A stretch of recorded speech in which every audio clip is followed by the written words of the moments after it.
मायके में मनहूसियत वर्सेस ससुराल में खुशियाँ। माँ आ गई, माँ आ गई। माँ बताओ, आप मेरे लिए छोटी बहन लाई हो छोटा भाई? एक तो पहले मूड का कचरा हो रखा और ऊपर से घर आते इसकी शक्ल देखनी पड़ गई। मनहूस तेरा ही साया पड़ा होगा मेरे ऊपर जो मुझे बेटे की जगह बेटी मिली। माँ ऐसे क्यों बोल रही हो? मेरी छोटी बहन आई है क्या इस दुनिया में? मुझे दो इसको। ये ले, एक मनहूस की गोद में एक मनहूस ही अच्छा लगेगा। माँ ये कितनी प्यारी है, इसके आंत कितने छोटे छोटे हैं और नाखून तो देखो, इसका रंग तो लाल है। माँ मैंने पड़ोस वाली कमला चाची से सुना था कि जो बच्चे लाल पैदा होते हैं ना, वो बहुत ज्यादा गोरे हो जाते हैं। सबकी अम्मा तू ही हो रही है, तुझे ही सब पता है। चलो सावित्री, माना कि तुम्हारा मूड अच्छा नहीं है, लेकिन तुम ऐसे गुस्सा नहीं करो। हमारी आंख का तारा, हमारा लाल, हमारा सहारा अमित तो है ना हमारे पास। अगर एक लड़की और पैदा हो भी गई है तो तुम इतना गुस्सा क्यों कर रही हो? गुस्सा ना करूँ तो खुशी मनाऊं? एक तो मनहूस थी ही घर में, अब दूसरी भी आ गई। अरे बहू, तूने ही हमें खुशखबरी नहीं दी, अब गुस्सा करने से क्या होगा? दादी देखो ये कितनी प्यारी है। अरे चल, पारे को हो आई बड़ी, कितनी प्यारी है या तो नहीं प्यारी। जा पारे को ले जा इसको, नहीं तो मैं इसका मुंह नोच दूंगी। कमला की ऐसी कड़वी बात को सुनकर ईशा डर गई और उसकी माँ अपने कमरे में चली गई। ईशा अपनी छोटी बहन को लेकर बाहर ही सोफे पर बैठ गई थी और छोटी बहन तो चिंता नहीं करना, मैं हूँ यहाँ तेरे लिए। भले ही कोई यहाँ तेरे आने से खुश ना हो, लेकिन मैं बहुत ज्यादा खुश हूँ। मेरी बहन है तू, और मैं तेरा बहुत ही अच्छे से ख्याल रखूंगी। ईशा ऐसे ही अपनी छोटी बहन से बातें करने लगी। ईशा एक नॉर्मल मिडिल क्लास लड़की थी जिसके घर में बेटियों को मनहूसियत का नाम दिया जाता था। ईशा ने बचपन से बस अपने परिवार वालों के ताने ही सुने थे और वो इसी सब को देखते हुए बड़ी हुई। ईशा का एक छोटा भाई था अमित, जिसको सभी घर में बेहिसाब प्यार करते थे, लेकिन ईशा से कोई भी प्यार नहीं करता था। इसी भेदभाव में ईशा ने अपनी आंखें खोली और अब तो उसकी एक छोटी बहन भी आ गई थी। ईशा अपनी बहन से बातें ही कर रही थी। छोटी बहन तू जानती है, तू भी लड़की और मैं भी लड़की हूँ। हो सकता है कि तुझे भी वो सभी झेलना पड़े जो मैंने झेला है, लेकिन तू हार नहीं मानना। पता है तुझे, लड़की और लड़के में ना दुनिया बहुत अंतर करती है। जैसे कि तू लड़की है तो माँ खुश नहीं है। ऐसे ही मेरे पड़ोसी बताते हैं कि जब मैं छोटी थी और पैदा हुई थी तब भी माँ खुश नहीं थी, लेकिन जब भाई हुआ था ना, अमित भाई, तब माँ बहुत खुश थी। मैं बताती हूँ। दादी दादी, ये ढोल क्यों बज रहा है? क्यों ये लोग हमारे घर के आगे ढोल बजा रहे हैं, बताओ। ओए होए आहू आहू, ओए होए आहू आहू, ओ बल्ले बल्ले बल्ले, ओ आहू आहू आहू। अरे और तेज बजाओ ना। अरे क्या बात है, कैसे नाच रही कमला जी? अरे नाचने का तो मौका है, मैं भी नाच रही हूँ और तुम लोग भी मेरे साथ नाचो, मेरी बहू को बेटा हुआ है। अरे वाह कमला जी, आपके घर का भी वारिस आ ही गया आखिरकार, बधाई हो। बधाई हो बहन, तुमको भी। आज तो मैं अपने घर में मालपुए बनाऊंगी। अरे सुन रही हो हेमा बेटी, अपने साथ साथ मोहल्ले में भी बोल दो कि आज मेरे घर मेरे पोते के आने की खुशी में महापूजा है और साथ ही रात का खाना भी मेरे ही यहाँ रहेगा। कमला की बात को सुनकर हेमा ने पड़ोस के सभी घरों में पूजा के लिए बोल दिया और कुछ ही देर के बाद सावित्री हाथ में अपने बेटे को लिए घर आ गई, जिसका कमला ने बहुत ही अच्छे से स्वागत करवाया। बहू, मन तो कर रहा है कि तेरे मुंह में देसी घी की मिठाइयाँ भर दूं और तुझे वो दूं जो तू मांगे। आज तो तूने मेरे दिल को बेटा देकर खुश कर दिया। सच में बहू हो तो तेरे जैसी। आजा तू अंदर आ। कमला ने बड़े ही प्यार से अपने पोते को गोद में लिया और बहू को बिठाया, जिसके बाद वो अमित को खिलाने लगी। शक्ल तो एकदम किशोर पर लग रही है। सभी यही बोल रहे हैं माँ जी। बहू, मेरे लाल को किसी की नजर ना लगे, इसीलिए मैंने आज ही शाम को पूजा रख दी है। माँ जी, अब मैं आज माँ दुर्गा का आशीर्वाद भी अपने बेटे को दिलवाऊंगी, जिसके बाद ये हर बुरे साए से आजाद हो जाएगा। सही कहा। माँ आप आ गई, भाई कहाँ है? मनहूसियत, तू मेरे बेटे के पास नहीं आना। माँ जी, इसकी नजरों से मेरे बेटे को बचा कर रखना, अभी जब तक पूजा नहीं हो जाती है। सही कहा बहू। चलिए चल, परे को हो जा यहाँ से। तेरा तो साया भी मनहूस है, मेरे पोते के पास आकर इसको नजर लगाने की जरूरत नहीं है, समझी? कमला की बात को सुनकर बेचारी ईशा घबराकर पीछे को हट गई और फिर शाम को कीर्तन होकर जब पूजा ना हो गई, ईशा अपने भाई के पास नहीं आई।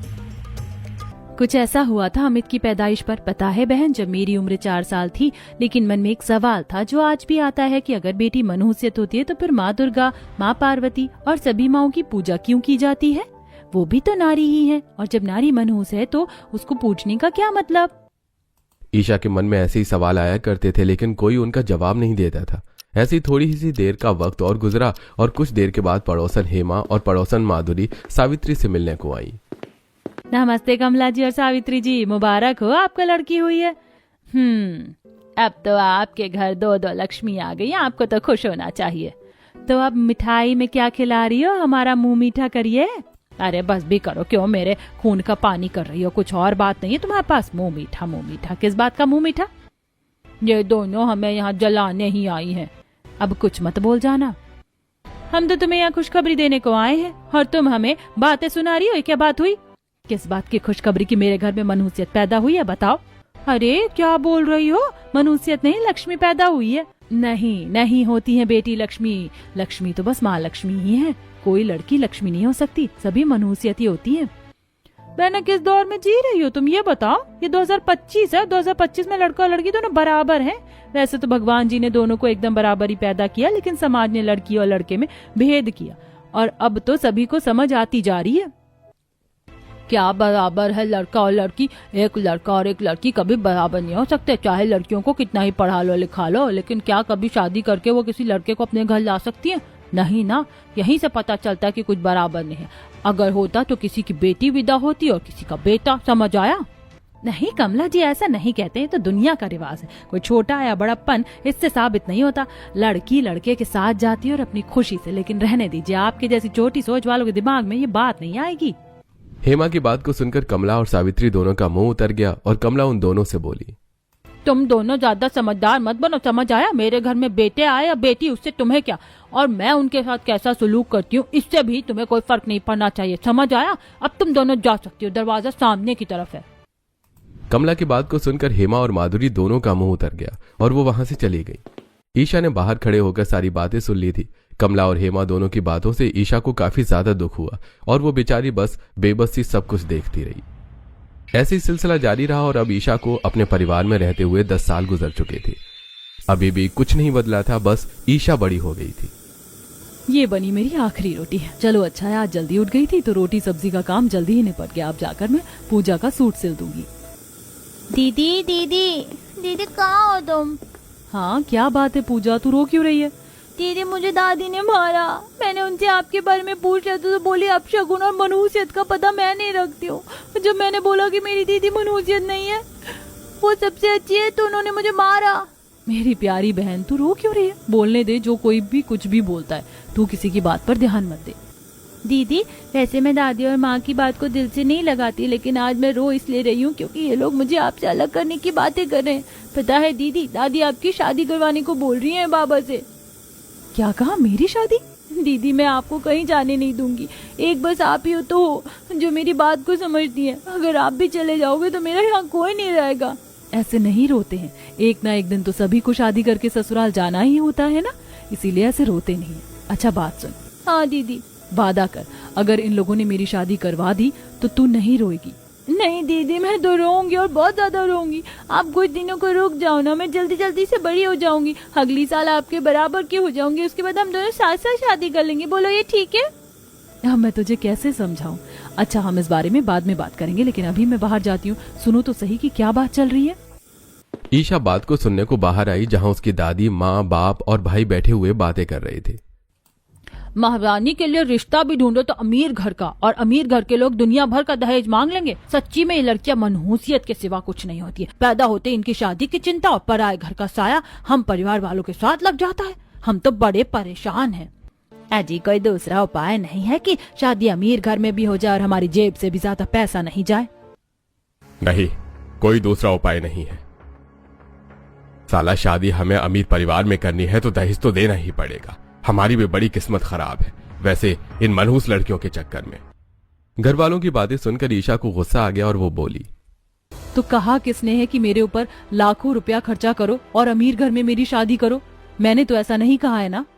तू ज्यादा जबान नहीं चला, लड़कियों का लगाम लगी हुई अच्छी लगती है। नहीं बाबा, मैं चुप नहीं रहूंगी। मैं तो कह रही हूँ मत करो मेरी शादी किसी भी अमीर परिवार में। मैंने थोड़ी ही कहा है कि मेरी शादी अमीर परिवार में करो।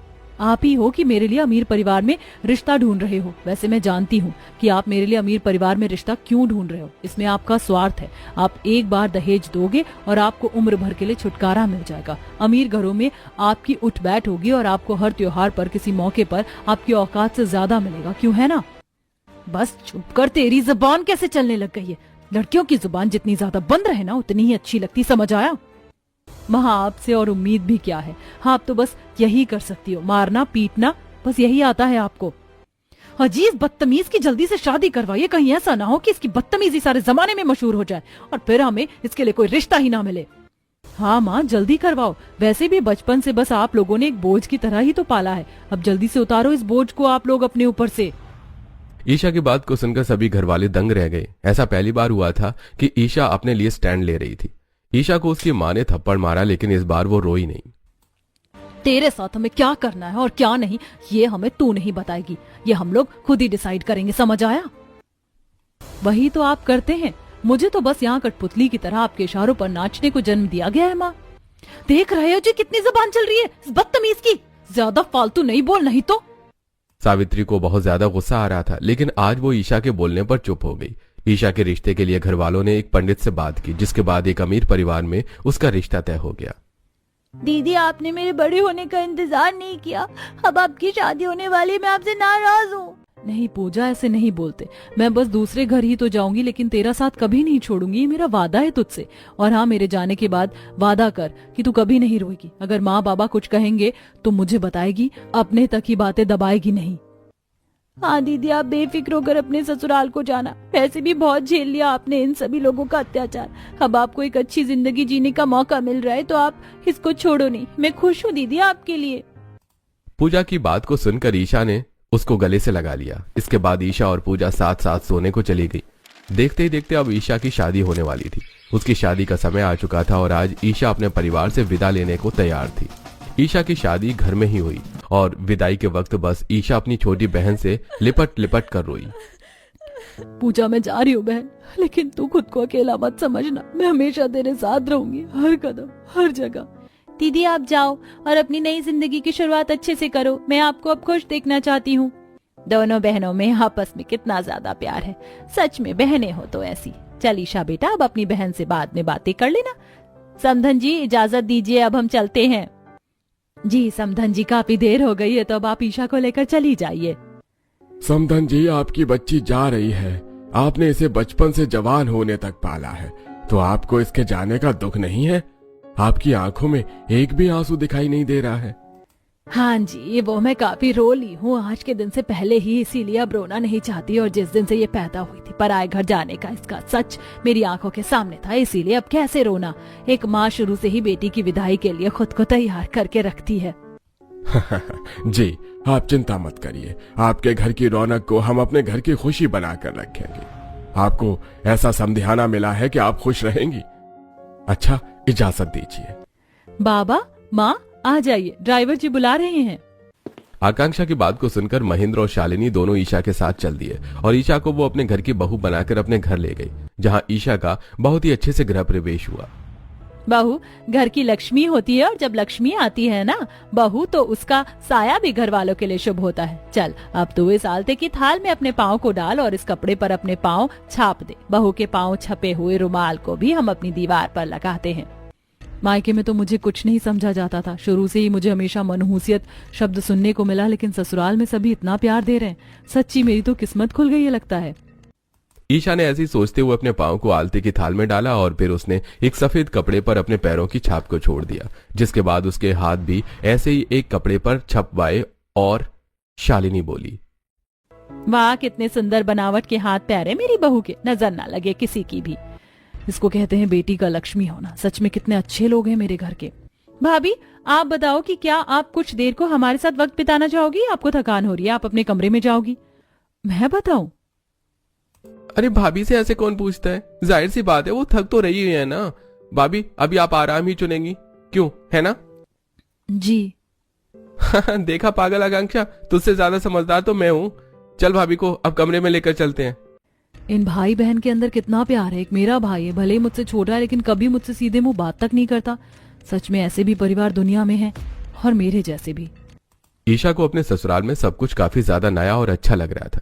ईशा को उसके ससुराल वालों ने उसकी कंडीशन को समझते हुए आराम करने को भेज दिया, तो वहीं दूसरी तरफ उसकी छोटी बहन पूजा का उसके घर में कुछ ऐसा हाल था। माँ मेरा तो हाथ दर्द कर रहा है। माँ कहाँ हो? हाँ बोल, क्या बात है, क्यों चिल्ला रही है? माँ ये बिरयानी का भगोना बहुत ज्यादा बड़ा है, मुझसे साफ नहीं हो रहा, मैं इसको छोड़ दूं क्या? अच्छा क्यों छोड़ दूं? फिर इसको कौन साफ करने को आएगा? तेरा भूत या तेरी तरह तेरी मनहूस बहन? मेरी दीदी के बारे में कुछ मत कहो, आज ही तो वो अपने ससुराल गई है। अच्छा, अब तो बताएगी कि माँ को क्या बोलना है और क्या नहीं। नहीं भैया, वो मैं अपनी बिगड़ी हुई बड़ी बहन को देखकर तू भी एक नंबर की बदतमीज हो गई है पूजा। अपनी औकात में रह, समझ में आया? तू लड़की है, लड़का नहीं। आप बहुत बुरे हो भैया, और माँ आप भी अच्छी नहीं हो। पूजा ऐसे बोलकर रोते हुए अपने कमरे की तरफ को भाग गई। वहीं दूसरी तरफ ईशा अपने ससुराल में काफी ज्यादा खुश थी। ऐसे ही अगला दिन निकल आया और आज के दिन पूजा ने ईशा को बीते हुए दिन की सारी बात बताई। मैं तो पहले ही जानती थी कि ये लोग नहीं सुधरेंगे। पूजा तू चिंता नहीं कर, किसी दिन मैं अपने परिवार के साथ आकर इनको समझा कर जाऊंगी, और अगर ये लोग नहीं माने तो मैं तुझे यहाँ अपने ससुराल ले आऊंगी। यहाँ सभी लोग बहुत अच्छे हैं। पता है दीदी, तुम्हारे जाने के बाद से माँ मुझसे बहुत ज्यादा काम करवाती है और मेरी बात को भी नहीं सुनती है। हाँ हाँ, तू चिंता नहीं कर, मैं हूं ना तेरे लिए। अच्छा चल, अब मैं ना चलती हूँ, आज मेरी पहली रसोई है ना, सभी नीचे मेरा इंतजार कर रहे होंगे। ईशा ने ऐसे बोलकर फोन को कट कर दिया, जिसके बाद ईशा नीचे चली गई, जहां उसने देखा कि उसकी सास और नंद दोनों खीर बना रही थी। नमस्ते माँ जी और आकांक्षा। नमस्ते भाभी, बहू सही वक्त पर नीचे आई है तू। चल खीर तैयार है, अब तू इसमें चम्मच चलाकर सभी के लिए प्यालियों में खीर निकाल दे। जी माँ जी जरूर। वैसे माँ जी अगर आप बुरा ना माने तो क्या मैं एक बात पूछ सकती हूँ? आपने ये खीर खुद से क्यों बना दी? मेरा मतलब आज मेरी पहली रसोई थी तो ये पकवान तो मुझे बनाना था ना। अरे बहू, मैंने भी माँ से यही पूछा था कि जब पहली रसोई आपकी बहू की है तो आप खाना क्यों बना रही हो, तो मेरी स्वीट सी माँ ने जवाब दिया कि मैंने कहा कि बहू अभी नहीं है, जब वो अच्छे से इस घर के स्वाद और तौर तरीकों को समझ लेगी तब हम उससे खाना बनवा लेंगे। पहली रसोई में जरूरी नहीं कि नई बहू ही खाना बनाए। अच्छा नहीं लगता कि बहू से मेहनत करवाओ, इसीलिए खाना हमने बना दिया। अब बस तू चम्मच चला देगी तो तेरा हाथ लग जाएगा। अच्छा माँ जी, ये बात है। आप कितनी अच्छी हो माँ, कितना सोचती हैं आप सभी के बारे में। हाँ बहू, अब माँ तो ऐसी ही होती है। चल अब तू देरी नहीं कर, जल्दी से कटोरी में खीर निकाल दे। खाना भी तैयार है तो सभी साथ मिलकर खाना खाएंगे। शालिनी की बात को सुनकर ईशा मुस्कुरा दी, जिसके बाद उसने कटोरी में खीर निकाली और सभी ने उसे बड़े ही मजे से खाया और ईशा को अच्छा खासा शगुन भी मिल गया।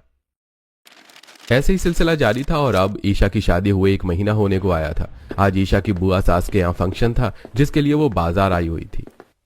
माँ जी अगर आप बुरा ना माने तो क्या मैं एक बात पूछ सकती हूँ? हमने कपड़े तो ले लिए, लेकिन अब हम सुनार की दुकान पर किस लिए जा रहे हैं, और आखिर फंक्शन किस बात का है? नहीं बहू, पहले तो मैं तुझे ये बता दूंगी कि मैं बेकार में बुरा नहीं मानती हूँ, और बच्चों की बात का तो बिल्कुल भी नहीं। वो तो तू कुछ भी ऐसे घबरा कर नहीं पूछा कर। और दूसरा, बुआ सास जी के तेरी शादी के कुछ दिनों पहले एक पोती आई थी, लेकिन शादी में सब ऐसे उलझे कि उसका जिक्र कभी तेरे सामने नहीं कर पाए। पायल नाम रखा है उसका। आज वो बच्ची 1.25 महीने की हो गई है। बस इसी खुशी में वो जश्न मना रही है और हम वहाँ जाएंगे उस बच्ची को बधाई देने। बेटी के 1.25 महीने होने पर ऐसे जश्न? हाँ बिल्कुल, और क्यों ना हो। अरे आखिर बेटी घर की लक्ष्मी होती है, रौनक होती है, तो उसके पैदा होने पर जश्न तो लड़के से भी ज्यादा मनाना चाहिए। चल अब मुझे सुनार से चांदी की पायल और एक सोने की अंगूठी लेनी है। इतना तो उस बच्ची को मैं जरूर दे दूंगी, और एक पालना भी लेने को याद रखना है। हाँ ईशा? जी माँ जी। ईशा और शालिनी ऐसे बोलकर सुनार की दुकान में चली गई, जहां से शालिनी ने पायल के लिए छोटी छोटी चांदी की पायल और एक सोने की अंगूठी ले ली। ईशा का मन अंदर से बहुत ज्यादा खुश था कि एक नन्ही सी बच्ची के लिए ये सब हो रहा था। ये सब खरीदने के बाद उन्होंने एक पालना भी लिया और फिर वो अपने घर आ गई, जहां से वो ईशा की बुआ सास गंगा के घर पहुंच गई।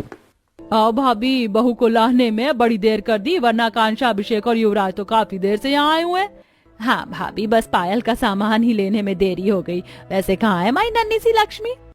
ये रही पायल, इसको आज मैंने लक्ष्मी माता की तरह ही तैयार किया है। हाय हाय, तू किसी की नजर ना लगे, कितनी प्यारी लग रही है पायल। सुन हिमानी, तूने इसे नजर का टीका तो लगाया है ना? हाँ जी, मैंने सब कर दिया है। अरे आप बड़ी ही देर से आए हैं, अब आप लोग खाना खा लो, फिर हम तो घर के ही लोग हैं, बातें तो बात तक होती रहेंगी। हिमानी की बात को सुनकर ईशा और शालिनी दोनों खाना खाने को चली गईं, जिसके बाद उन्होंने खा पीकर काफी ज्यादा मजे किए। ऐसी सिलसिला जारी था। हर रोज बेचारी पूजा अपनी आप बीती अपनी बहन को बताती थी। एक तरफ अगर ईशा ससुराल में खुश भी हो तो अपनी बहन की वजह से उदास हो जाती थी। ऐसी सिलसिला जारी था और आज के दिन। हाँ माँ, आपने बुलाया? अरे थू है तेरे जैसी औलाद पर पूजा। बाबा आपने मुझे क्यों मारा? जरा बताना इसको मनहूसियत को कोई। तेरे बाप ने कल अपनी अलमारी के लॉकर में 50,000 रुपए लाकर रखे थे। सच सच बताना, तू नहीं चुराया ना? वो कमला की बात को सुनकर नन्ही पूजा का दिमाग चकरा गया और वो बोली, नहीं दादी, मुझे तो पता भी नहीं है, मैंने नहीं चुराए, माँ कसम। मेरी कसम मत दे आई बड़ी, और अगर तूने नहीं निकाले तो कौन निकाल सकता है? चलो मान लिया कि इसने भी नहीं निकालते हैं, लेकिन अगर चोरी हुई है तो सिर्फ इसकी वजह से, क्योंकि ये एक मनहूसियत हमारे घर में बाकी है। नहीं बाबा, ऐसा नहीं है, मुझे दोषी मत ठहराओ। अरे चुप हो जा, नहीं तो तुझे। किशोर शांत हो जा, बाहर आवाज जाएगी तो लोग क्या से क्या समझ लेंगे। पैसे निकालने का काम या तो तेरा है या तेरी बहन का, तुम दोनों ही इस चीज में शामिल हो। चल अपनी मनहूस बहन को भी यहाँ बुला, अभी दूध का दूध और पानी का पानी होगा। किशोर के लॉकर से उसके जोड़े हुए 50,000 रुपए चोरी हो गए थे, जिनकी वजह से घर में एक हंगामा मचा हुआ था और सभी पैसों की चोरी का जिम्मेदार बस पूजा को ठहरा रहे थे। पूजा से अपने पर यह इल्जाम नहीं झेला गया और उसने अपने सपोर्ट के लिए ईशा को फोन कर दिया। क्या कहा? घर में चोरी हुई और सभी तुझे उस चोरी का जिम्मेदार बता रहे? तू चिंता नहीं कर पूजा, मैं आ रही हूँ। लेकिन मैं कैसे जाऊंगी? मेरे पास तो यहाँ कोई नहीं है। माँ और आकांक्षा दोनों गाड़ी लेकर गई हुई हैं और लेकिन मुझे जाना तो पड़ेगा। ईशा पैदल ही घर आने को निकल गई। अभी वो आ ही रही थी कि उसे रास्ते में अपना भाई अमित दिखाई दे गया, जो किसी को पैसों की मोटी गड्डी दे रहा था। ये क्या कर रहा है? क्या? अरे नहीं, माँ बाबा को बताना होगा। ईशा ने ऐसे बोलकर वीडियो बनाना शुरू कर दिया। ये ले पूरे 50,000 है। बड़ी मुश्किल से बाबा के कमरे से निकाल कर लाया हूँ। अब तू ये रख, और हाँ, मुझे मेरी पसंद की बाइक ला देना। बाकी के 50,000 तुझे अगले महीने मिल जाएंगे। हे भगवान, इतना बड़ा धोखा। लाडले, अब तो तू गया। ईशा सबूत के साथ अपने मायके पहुंची, जहां क्या हो रहा है यहाँ? लो आ गई दूसरी मुजरिम। दादी, मुझे या मेरी बहन को कुछ भी बोलने से पहले अपने लाडले के गिरबान में झांक तो लेती, पता चलता कि घर के लिए कौन मनहूसियत है और कौन नहीं। माँ बाबा, चोरी हमने नहीं अमित ने की है। यकीन ना हो तो देख लो। ईशा की बनाई वीडियो को देखकर सभी हक्का बक्का रह गए। अब उन्हें समझ नहीं आ रहा था कि जिस बेटे पर वो आंख मूंद कर भरोसा करते थे वही उनका गद्दार था। किशोर का यह देखकर पारा हाई हो गया और जब अमित घर आया तो, अमित, सच बताइए, पैसे तूने निकाले हैं या नहीं? नहीं बाबा। अरे आपने बाप से झूठ बोलता है। अबे ओ, तेरी हिम्मत कैसे हुई? ये बता कि तेरी हिम्मत कैसे हुई बाबा से चिल्लाकर बात करने की और घर के पैसे चुराने की? तुझे शर्म नहीं आई? जिस बेटे को माँ बाबा अपनी जान, आन, बान, शान समझते हैं, वो उनके भरोसे से खेल गया। हमने तो मनहूस होते हुए भी कभी मनहूसियत नहीं लाई। ईशा की बात को सुनकर अमित अपने गुस्से को दबाता हुआ बाहर चला गया। अब किशोर और बाकी सभी को अपनी बेटियों को बचपन से मनहूस बोलने के ऊपर शर्मिंदगी महसूस हो रही थी। समझ नहीं आ रहा है कि किस मुंह से तुम्हारे सामने आऊं बच्चियों। आज तुमने मुझे मेरा आईना दिखा दिया और मुझे बता दिया कि मनहूसियत या खुशी लड़के लड़की से नहीं बल्कि सोच से होती है। औलाद तो वरना बराबर ही होती है, बल्कि लड़कियां पराए घर की होते हुए भी सबसे सगी हैं। सावित्री ने ऐसे बोलकर अपनी दोनों बच्चियों को लिपटा लिया। बस फिर क्या था, आज दोनों बहनों को उनका परिवार मिल गया था। वहीं अमित को भी बाद में अपनी हरकत पर शर्मिंदगी हुई। उसने पैसे वापस लिए और अपने बाप को लौटाए। उसके बाद उसने माफी मांग ली, जिसके बाद सभी खुशी खुशी रहने लगे।